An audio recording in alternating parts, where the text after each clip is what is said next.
Bienvenidas y bienvenidos.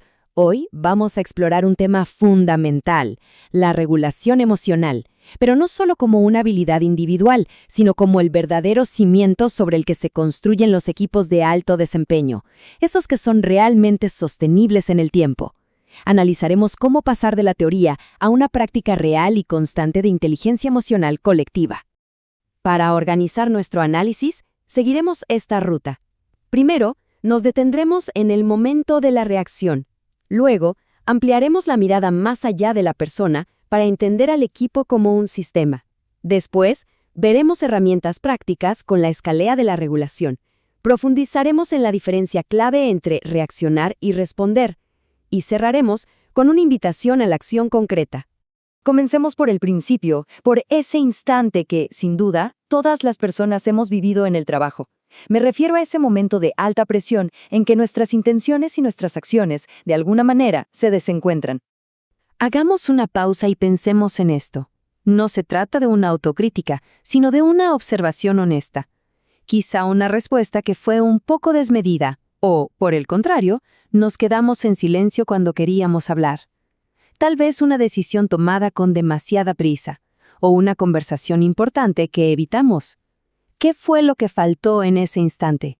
Y aquí llegamos al núcleo del asunto. Lo más probable es que, en el fondo, supiéramos cuál era la forma correcta de actuar. Esa brecha que se abre entre lo que pretendemos y lo que hacemos no suele ser por falta de conocimiento.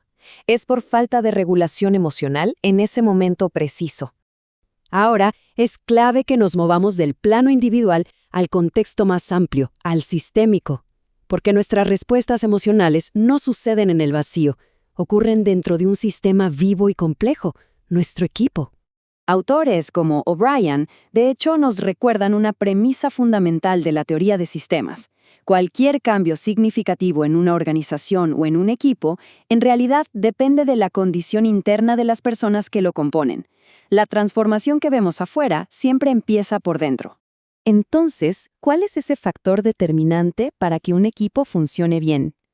Bueno, investigaciones ya clásicas, como el Proyecto Aristóteles de Google, nos dieron una respuesta contundente: la seguridad psicológica. Se trata de esa creencia compartida de que es seguro ser vulnerable, de que se pueden tomar riesgos interpersonales sin miedo a ser castigado o humillado. Y para entender su importancia, veamos el contraste. Por un lado tenemos el pensamiento grupal o groupthink, ese fenómeno que describió Janis, donde el deseo de consenso es tan fuerte que aplasta el pensamiento crítico y lleva inevitablemente a malas decisiones. Y por otro, la seguridad psicológica, que es justamente lo opuesto.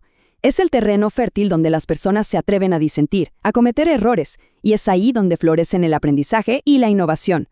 Muy bien, hemos hablado del por qué es importante. Ahora pasemos al cómo.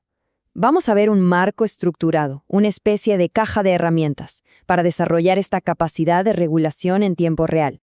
Pensemos en esto como una escalera. Cuando estamos en un estado de alta activación emocional, la parte más racional de nuestro cerebro, la corteza prefrontal, queda, por así decirlo, fuera de línea. Por eso es inútil intentar razonar en ese estado. El primer paso, el primer escalón, es siempre el cuerpo. Primero usamos estrategias fisiológicas para calmarnos y solo después podemos subir a los siguientes niveles, cambiar nuestra conducta, reinterpretar nuestros pensamientos y finalmente conectar con un propósito mayor.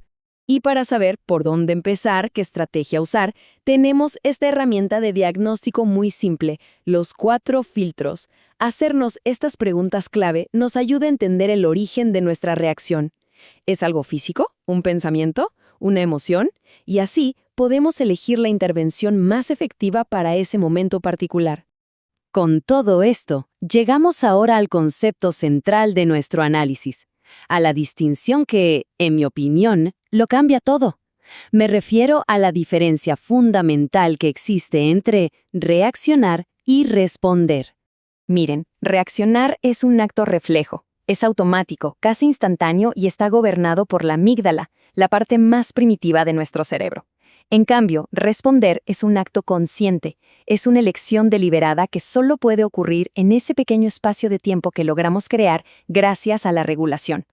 El psiquiatra Viktor Frankl lo expresó de una forma inolvidable. Entre el estímulo y la respuesta hay un espacio, Y es precisamente en ese espacio donde reside nuestro poder de elección, nuestro crecimiento y nuestra libertad. Desarrollar la habilidad de habitar ese espacio es, en esencia, el corazón de la madurez emocional.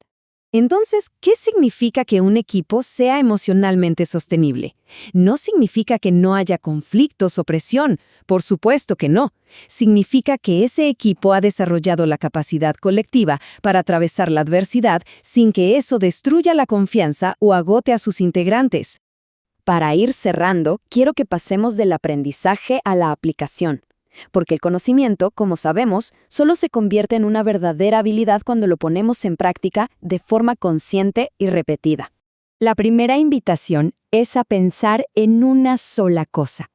Un cambio pequeño, que sea concreto, específico, algo que se pueda observar. ¿Qué pequeña acción podríamos implementar la próxima semana para empezar a generar un impacto positivo en la dinámica de nuestro equipo?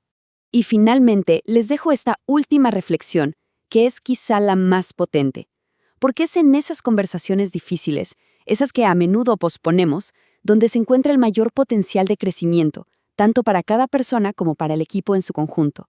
Al final del día, la calidad de nuestros equipos depende directamente de la calidad de nuestras conversaciones.